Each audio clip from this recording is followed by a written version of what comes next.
guys, welcome to Up the Coast with Alex and Britt. We are joined by the new leader of the pack. I'm sure she hasn't heard that one before, but new head coach at NC State, Coach Lindsay Leftwich. Little on her, past 12 seasons spent at LSU, where they made 10 NCAA regionals, 7 super regionals, 4 Women's College World Series, 2 finals, a lot of games in the postseason. Prior to that, 4 years at FIU with Coach Trina, so 16 years with Beth Trina.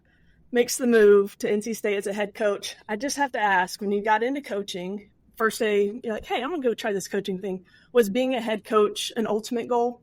Never. No. I wanted nothing to do with being the boss, like sitting in this chair. You know, your wants and desires change over your coaching career, but I think you could have asked me this 2 years ago, and I still would have said I didn't want to be the boss.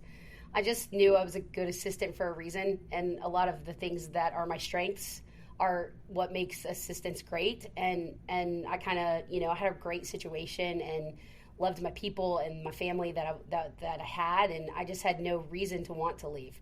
So sitting in this space was never something that was like the ultimate goal at all. So when did that kind of turn for you? And what you said your strengths as an assistant, how have they translated as the strengths as a head coach? That maybe you're like, oh yeah, I am a pretty damn good head coach. These are good strengths to have as a head coach. I think maybe I think probably it's this way for a lot of females. If you're not like super type A and driven, I think we're a lot better at like knowing what we're not good at than always knowing what we're good at. And I'm not super logistically driven. I don't care what shirt we wear on whatever day. Just tell me what time to show up. I don't need to run the schedule. And those are some of the things that like Beth is so good at and loves so much. She's an only child, and that's where she wanted to live, and it's not something that I needed. And so I think for the longest time I was like, oh, I'm not good at those things, or I don't like those things. And you have this idea of what you think the boss is supposed to be like, and I just never felt like I fit it. But I hired a staff around me that's really good at all these things that I don't care about. Not necessarily that I'm not good at, I just don't care.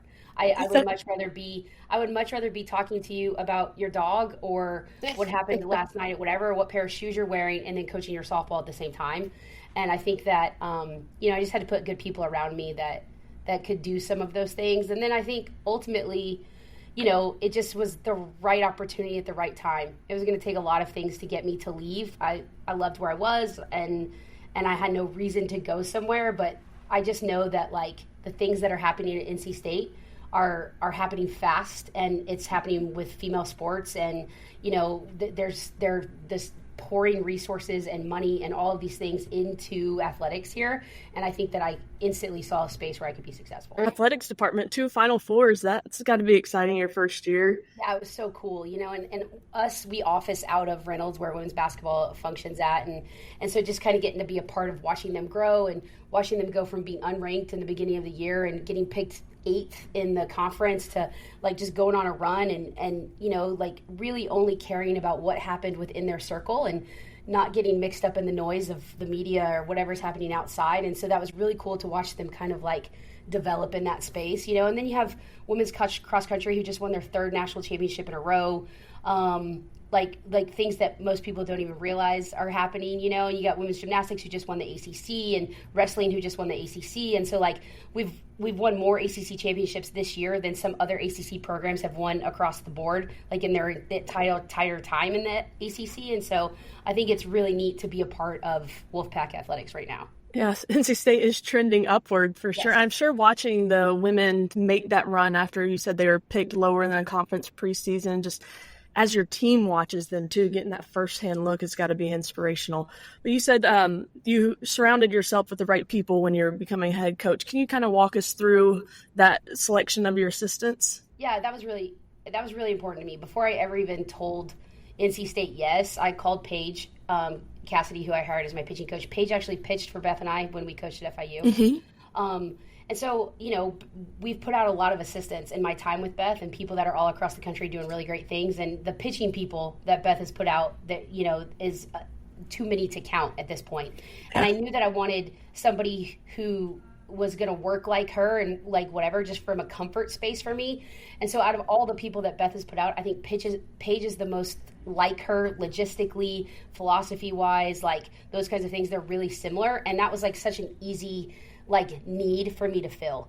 And so I wanted to make sure that like I was really solid in who I was hiring for pitching before I ever went down this road, because I've watched my friends all across the country struggle to hire pitching coaches and keep them and let them, you know, like flourish in spaces. And so I did that right away. And then when the opportunity came for me to hire Mike Bosch, that was like such an easy decision. One, he knows pitching too. So I was going to say, you have two pitching coaches. I have another. And then, you know, and then two, he just like, he's so even all the time. Like he doesn't have these big highs or big lows, which like me being a first time head coach, I needed somebody who was going to like just be a realist. And, you know, he was a head coach for 16 years. And so that was like something that was important, because I knew that he sat in the seat and he's had these conversations and he's seen things unfold. And I really needed that. And then, and, you know, he just kind of looks at things differently. He's really, really smart. He was a math professor before he was ever a college coach. I did not know that. Yeah, and so he's great at the numbers, and he's great at like just looking at things from a different view, and he doesn't get super emotionally wrapped up in decisions. And so he's like, no, she's hitting higher, she should be hitting here. And, you know, and you need that. Like you need just that like dose of realism. And so he was easy for me to want to go and get. And then I heard Grayson Radcliffe in my fourth spot, and she has been like such a massive blessing. I didn't know Grayson at all. And so we had a couple of conversations. I talked to Shauna Stanton about her, and it was just like, she was like the perfect version of exactly what I needed. She was like me 10 years ago. You know, she's the kid who's got all the juice and all the energy and is going to meet them where they are. And like, we're going to be taking defense, and she's going to sprint out next to my shortstop and take a ground ball with her. She's still playing professionally in the league. And so that's kind of giving her an opportunity to like, you know, have some credibility with them right away and be able to do all the things they're doing. And then on top of that, like just be this really cool, like positive, solid influence. Like she's the kid that you want your players to be just like. She was Big Ten Woman of the Year twice in her time at Indiana. Like she's kind of seen all the things. And then I didn't know this when I hired her. I really got lucky. She's from this side of the country. Grew up in outside of Virginia, spent some time in North Carolina, so she knows everyone over here. And so that was like really good for us from a recruiting space, from all those things. Like she just has a bunch of connections that we didn't have yet, because you know Bosch had been in Florida for so long, and you know I had covered Louisiana, Texas, California, and I hadn't spent a ton of time on the East Coast, and so that was a really, really good get for us that I didn't know I was getting. Love that. Real quick, I just want you to know I'm using my red mug today, NC State Wolfpack red. I don't know the formal color of your guys' school. Can you do that? Of course I can. Okay, good. Just making sure. It's not garnet, so I didn't know. I'm for everybody. Yeah, it's okay. I just want the ACC to win. So we've been pulling for you. I joked when I was calling your games that you guys were mine and Britt's sleeper team, because you were just coming in and wrecking some people's days. But yeah, we're screwing up some people's seasons. You are. You're just absolutely screwing it up. Yeah, you're just like, okay, here, like, let's see what we're made of. So, but you mentioned Coach Bosch, and you know, something in the game that has actually always been prevalent in my life has been men in the space, men in the sport. How important was it for you to bring, because you said he's very rational, very transactional in that way. Of course, I'm sure he's great on the culture too, but what has that meant? Because that's always been my experience too with the male coaches that are surrounded by strong female leaders as well. That was like a huge priority. Like I needed to hire a male. I think that for all of us as female athletes, none of us played for females until we got to college. Maybe we played for a high school female coach, maybe, but all of our travel ball coaches were males. All of our hitting coaches were males. Like, we only played for males. And so, and then, you know how all of us want to please our dad because we spend so much time at the field with our dad. I think that, like, having someone like him who is a father, who's been in those spaces, who understands all that stuff, I think is really important because they relate to him differently. They want to please him differently. Like, they get really emotional when I talk to them because of whatever, but they, like, don't want to disappoint him. Right. You know, and I think that is huge. And I think he just reaches them in a different space. And yeah, that was like hiring the pitching coach first and then hiring a male second was exactly what I wanted to do. And I was really lucky that I got to do that. So you got your coaching staff together. Now you get on campus, time to get to work. What was your main priority once you got on campus and around the team? I think right off the bat, I had to know who we were and what we were. And NC State had experienced a ton of turnover, not just from a coaching staff perspective, but from a player perspective. I mean, like, if you look at some of the people in the country right now that are just out crushing people, like Estelle Check and Sam Gress and all these kids who started here at NC State and didn't stay, and so, like, we had a team who was used to things just being different all the time and different people all the time. Culture of, like, anything that was athlete-led at all. So it was important for me to just kind of find out who they were. When I got the job, no one left. Like, no one went in the portal. And I think that says a lot about, like, how they feel about NC State. Like, they love Raleigh and they want to be here and they want to grow this place. And so we spent some time just with some of them individually, like before school started, and then just spent some time trying to get to know them as humans and kind of see, like, where they wanted to be, where we were headed, what kind of people we had. And so then from there, we just knew that we needed to, like, set a standard of culture right away. And, like, that's such a buzzword, culture, but at the end of the day, like, if it's not happening from within, then it's not happening. And so we needed to make sure that, like, they understood what our expectations were and that we had enough clarity in that. And then in turn, that the standard would always be the standard. And I think that that's something that they were a little bit, that, like, it wasn't like this moving goalpost of, like, oh, I need you to do this and then I need you to do this. No, like, I need you to be these things and I need you to be them all the time. And when you're not, we're going to hold you accountable to it and we're going to love you through it. And when you are, we're going to celebrate that. And so once we kind of set that, like, in motion, a lot of it kind of took care of itself. But we definitely had to, like, get going in the right direction first. When I spoke with you about your series in Tallahassee that I covered, one of the things that stuck out to me in our conversation, but I have always felt this way about you because I feel like you've always been, like, around, like, anything big, you're always there. And I'm just like, Lindsay is just everywhere. Like you're kind of just, like, a fan of the sport, no matter who and what it is. And I always have admired that because I feel like I'm very much the same as is Britt. And one of the things you said in our conversation was you just want your kids to love the game of softball as much as you do. So how has that impacted your leadership styles as an assistant coach, now head coach, and how has that driven you to create and redefine your program? Yeah, I think, I love this thing that we get to do. Like, it's a game, and, like, I get paid to play catch every day. Like, how cool is that? And I think that so many times, like, when we're in the heart of this season and the heart of the fall, like, it just feels like a job to them sometimes, and, like, something that they're just supposed to, like, check off the list. And I wanted them to understand, like, that this thing is so fun when you make it fun. Even when it's hard, it's fun. Like, the hard is what makes it great.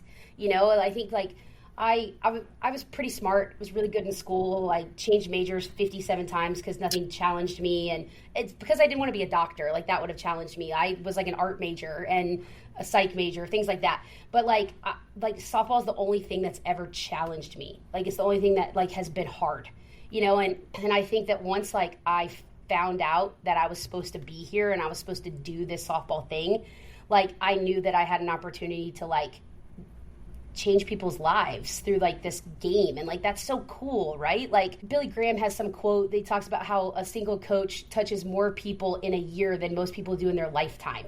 And I think that, like, we have such a cool opportunity to impact people through a game, and, like, you guys calling games and being on the network, and, like, you get to touch on these really cool stories and change people's lives outside of things. I think why wouldn't you want to be right in the middle of it? There's some coaches out there who coach their own team and live in this little bubble, and, like, they get really wrapped up in, like, that kind of thing. But, how cool was the Texas-Oklahoma game the other night? Like, that thing was unreal fun. There's, like, 4,000 people there, some guy with a freaking horn in the outfield every 5 seconds. And it felt like a Mexican soccer game. It was so loud and so crazy. And, like, that's this thing that we get to do, and I think that, like, getting them to see that and feel that and understand that, like, when we go on the road and we're watching, like, we're eating dinner, like, we're not just eating dinner in silence. Like, I just put a game on, because, like, the more you know about softball and the more you talk about softball, the more you love this thing. And I want them to feel that way.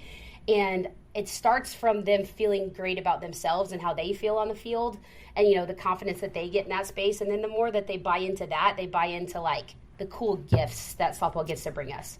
Yeah. Can you elaborate just a little bit more on that and some of the life lessons that you feel like you've learned or been a part of throughout the game? Because, I mean, I could go on forever, as I know Brooke could too. So what are the things that it has shown you about life? Man, like, I think one of the coolest things is, like your situation is, there's always something good in it. you know, like you find what you're looking for all the time. And I think that like, you know, you got a kid who blows a knee and like their whole life is over is how they view it. But like, as much as people talk about like softball isn't who you are, and I fully believe that I'm a daughter of Christ and a sister and all of these things, like I fully know that it's not my full identity, but at the same time it is who I am. It's like what I do in my everyday, and it envelops my whole life. And so no, like it's not my only identity piece, but in that it's a massive part of me. So like getting them to understand that like when you have this major injury or when you have something that happens, like you have more and there's more in it and there's going to be good in it. But yeah, you have this like loss that you have to deal with a little bit, and you have to mourn that loss and figure out how to deal with that. But like on the backside of that loss, like what is there and like what cool things show up, you know? And I think that like as weird as like somebody always has it worse. I think that like there's so much perspective in like, sure, do I wish my cages were bigger, and do I wish that like I didn't have to walk across the street to get to my field? Yes, but at the end of the day, like I've played at a lot of worse places and I've played at a lot of better places. Like there's so much cool things happening if you choose to see it that way. And there's so much positive if you choose to see it that way. And I think softball is like just this really cool reminder and melting pot that like this whole thing is just a game. It's a gift. And my life outside of softball, like I get to take all of these things that I've learned about grit and leadership and work, and at the end of the day it like takes what it takes, right? Like no matter what's going on in my life, whether I've got to figure out how to field a ground ball or I have to figure out how to like want to get up in the morning because my kid is sick and I have 102 fever too, you know, like I watch Paige, who has 2 kids, like do those things and yet still come to work with this like juice and energy that's like so inspiring. And I want my players to understand and feel those same things. Like I want them to be better women and better people and better doctors and whatever they want to do with their life. And it's so cool that I get to be a part of that, and that I get to kind of grow them in that space. But I think, you know, one of the biggest lessons that I've learned in this whole thing is like, well, softball might not be my full identity. It 100% is this massive part of me. And like, that's such a cool gift. And I just want to share that with people. That's an incredible perspective, and I'm glad that you did. Yeah, I'm glad that you shared that with us. That's awesome. A little more about on the dirt kind of stuff. The Wolfpack have really been messing up some people's days during your first season. You've got ranked wins over Clemson, Northwestern, South Carolina this past weekend. You took the first game from a hot-hitting Virginia Tech.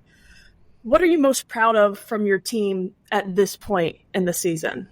I think I'm just most proud of the fact that like they're finally figuring out how to like not listen to all the noise that happens outside. Like they spent an entire year of people telling them that they weren't any good. As far as like, you don't have a coach, you're not supposed to win, you're all of this stuff in this transition period that they went through, you know. And then they spent an entire summer wondering who was going to be the coach. And then they got me, and they spend this fall just wondering like, okay, what is she really going to be? Can we trust she's going to be who she says she is? Can we, whatever? And so like, there's just been this transition of everyone having an opinion about like them and what they're doing. And I'm most proud that I think finally they're in this place where they like only care about what we say. Not we, like my staff, but like we as a group of the Wolfpack. And like we care about what's happening in our circle, and it's earmuffs and blinders to everything else. And like when you outbelieve people, great things show up. And when you prepare, like, you know, you can play with someone, great things show up. And I think that like it, you know, it like them rolling out and putting 6 up in Clemson in the first inning, like when we roll up to play our first ACC game, they're like, wait a second, like maybe coach is right, maybe we are good, you know. And like, so that was kind of like this like little like, we can do this. And then we get to the South Carolina weekend and we beat South Carolina and Northwestern, and they're like, oh, I remember what it felt like when we beat Clemson. And so like now we're finally in this space where they're like, we can do this. Now, do we still have some holes and some things we need to fill in from a growth perspective? Yes. And like, are we light in some spots because of injury here or because of whatever? Sure. But at the end of the day, like, what a cool testament to like just their continued level of growth, of belief in themselves. And then in turn in the people around them. And I think that that's just kind of what's given us an opportunity to like continue to like plug away. Just because somebody's supposed to beat you doesn't mean that they're going to win. You know, like you got to show up and just be your best version of you. Yeah, it's so true, right? Because we've all been on the other side where we were the people that were supposed to win and you just don't because you didn't show up that day. So Yep. let's talk kind of segueing into that piece that you were just talking about, goal setting. Like, how did you have short-term goals, like with just the next couple weeks? Do you have year 1 goals, year 3 goals, long-term goals? How have you done that? And do you mind sharing any of the goals of the team or even yourself? Yeah. I think we really tried actually to not set goals. You know, Brian Kane's our mental performance coach, and he talks about that all the time. Like, if you set these big goals and then you don't meet them, does that mean everything that came on the way to those goals meant nothing? You know, like, we think about that as humans all the time. We're like, oh, I didn't reach my goal, I must have failed. And it's not about failing. It's about learning, and it's about growing in all those spaces. And I think that, like, we've learned as much in our wins as we have in our losses, and sometimes, you learn a little more in your losses. But I think from an overall, like, direction standpoint and trying to get there, I think right off the bat we had to, like, set the standards, and we did that with them, and we kind of let them feel like they got to be a part of that. We sent out this big culture survey to, like, all the previous head coaches, to anyone that was directly involved with our team, to all of our alumni, and we said, hey, like, what are the 3 things you think this team needs? And then the current team filled it out too. So then we took all of those things and we kind of bucketed them into, like, okay, this means integrity, or this means accountability, or whatever. And then we sat with the team and we were like, what do you see? What words stand out to you? How do we define these words? And then in turn, how do we live up to those definitions? I kind of knew where I wanted to head. I knew that I wanted to spell a word that, like, they could remember, and I just helped guide them there. So we ended up with work, ownership, love, and fight, which spells wolf. And then they all know the definitions. They all know the mission. Like, we're trying to win the state. We're trying to win 40 games. We're trying to do all these things on this stair step to, at the end of the day, we want to graduate from NC State, and we want to live Wolf for life. Like, we wanted that to be as much a part of who they are internally and outside of softball as it is on the field with softball. Because when you're living right off the field, it's so easy to do things right on the field, right? And that was, like, a huge part of, like, just growing them in that space. So once we kind of got our standards set and we knew where we were headed, then it was just like, okay, like, how do we make sure that, like, you're so bought into the process that, like, when we do fail, because we are going to fail in this year of, like, growing and like rebuilding in this space, that, like, you don't feel like a failure, and I know that it's hard. Like, they spent a year of losing, and like last night we got run rolled, and we talked to a kid after, and she's just like, I'm tired of feeling this way. I'm like, okay, like, so what do we do to go back to work? Because you can't change the outcome of that, but you can change how you work this week. And and then them buying into the work and the process of that work, and when they don't get the outcome, knowing that, like, that work is still stacking to good things. Beth always tells me that it's like, it's not the 100th blow that breaks the rock, it was the 99 before. And so, like, it's just, like, that great reminder of, like, you have to keep going and keep going and keep going. And when you finally figure it out, like, when we finally, we beat Virginia Tech not just once but twice. Like, when you get that second win, like, it was the 99 things that came before that you did in the week that led up to that. But if you don't get it, like, don't just throw out the 99 things that came before. But ultimately, like, I think that we've already proven that even with, a team that has some holes because of injury and because of some other things, that, like, we're still good enough to play with people. And that's a great reminder for them that, like, they're enough, that, like, you as a human is enough, you as a softball player is enough. And can we keep growing and getting better? Sure, but you're still enough, because they spent a year of thinking that they were less than and not enough. But I don't see any reason why, a year from now, 2 years from now, we're in the top 5 and we're fighting for an ACC championship. And we rolled out and played with Florida State the other night and should have won game 1, and we gave it away, and had a chance to win game 3 and we gave it away, so we're, like, right on the edge, and I just need them to, like, keep going. Yeah, learning how to win is a difficult thing, how to close out games. But I really like what you said, because last year was a struggle for these players, and I covered them pretty closely, or followed them, and I just felt my heart hurt for them, honestly. Like, I felt bad, but they fought. They fought all to the end. They were so close to making the ACC tournament at Pitt, and they were fighting. And if you don't know the story, if you're listening, their coaching staff was let go, released mid-season. The director of ops had to take over as a head coach. It was just a lot for these players to go through. And I always looked at them as fighters from the outside, and I still see that today. Like when they go and play and they're down, I feel like there's always fight and there's always a chance for this team to come back. So that's my 2 cents from an outsider. I love seeing it. And Alex and I said earlier this year that our sleeper team. But before we finish up, I want to get your thoughts on the ACC as a whole. So how's your experience been with the ACC? I think the ACC is going to shock the world in like less than no time. Like everyone's talking about the SEC and all the things they're doing, and I was a part of it for a really long time. So I know that it's good, and I know that the direction they're headed is going to continue to grow. But from an ACC perspective, for the longest time, it was like, oh, okay, well, Florida State figured it out, but what about everyone else? But everyone else is now here. Like it's happening, and it's going to change instantly. Like you see that, like Duke is smashing right now. Like no one can keep them in the ballpark, and then on top of that, they have like a 1 point whatever team ERA. Like they're off the charts good. You got Virginia Tech, who's been on the come up for the last couple years and like really breaking through. Now they can't just they're not just great hitters with one pitcher. Now they have like a complete staff, and they've hit 80 home runs. You're welcome. And we're in that space, and like I just think that like the ACC is no longer this team that's just like a one league team, like I think that we are here, and I think that as things continue to develop with everyone, I think you're going to continue to see the whole group grow. Rising tides raise all boats.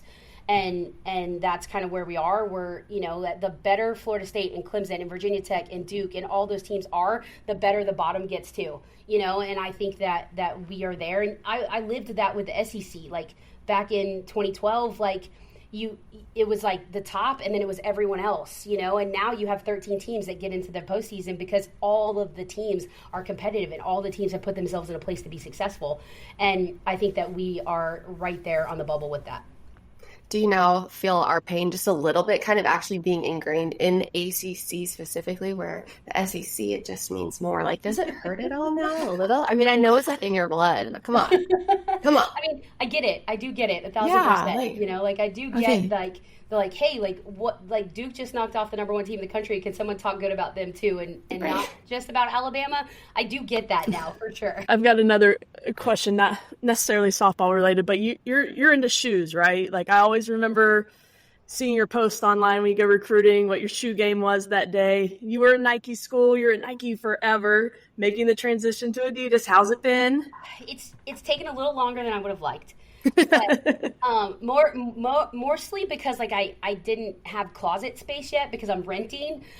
So that's, it's been a slow build. But the cool thing about Adidas is all of their like 1984 like forums and that kind of stuff, those are awesome, and they're like half the price of the Jordans. And so I'm super fired up about that. And the last couple of weeks I've gotten some really cool dad shoes for recruiting. Adidas has some really cool ones right now that I'm really pumped about. So what are dad shoes? Like I have some on my feet right now. These guys, like the old school. Oh, okay. They're the old school, like the bulkier style. Yeah, they're coming back in for sure. New Balance has those like 90-60s out right now. They're super cool. Yes. But yeah, so it's been a slower transition, but I already have like quality like 6 pair saved up for summer recruiting. So we're coming. You gotta make sure that you got them ready. Like you can roll out to Colorado and wear a different pair every day. It's kind of fun. Wow. Right. I feel like we should invest in some Adidas and then just send them to coach and be like, hey, look. We're an Adidas family. This is my first year as being an Adidas family now. Okay, so you can call me. We can talk about it. I would like, I think I found some really cool, like you were saying, like the throwback stuff coming. I didn't know about the dad shoes, but I found some really good stuff. Sambas are really coming back right now. Yeah. And so everyone's loving those. And again, so you popular. You can get a pair of Sambas for like $65. So I would much rather do that. Yeah. I no sleeping on Adidas here. It's good stuff. But Well, Coach, thank you guys so much for joining us. We appreciate you, your SID, obviously setting this up. Great conversation. And we just want people to be able to see a little bit further in depth of the NC State program and the great things that you're doing with it. Because I know, obviously, you've got 2 fans in both Brittany and I. We can't say enough good things about what we see with what you guys are really putting together. So we're super proud that you're part of the ACC specifically because you have been such a great addition and advocate of our game the last several years. And we're really excited to see just everything you guys continue to do, and we're in your corner. We're pulling for the Wolfpack, so we really appreciate you taking the time. And I think it's like this, right? Go Pack. Yeah, you gotta is go, that what go it is? Pack. Go Pack. Yeah, I like it. I like it. Thank you Good. guys so much. I appreciate you. Thank you, Coach. Thank All you. right, talk to y'all soon. Best of luck. See ya.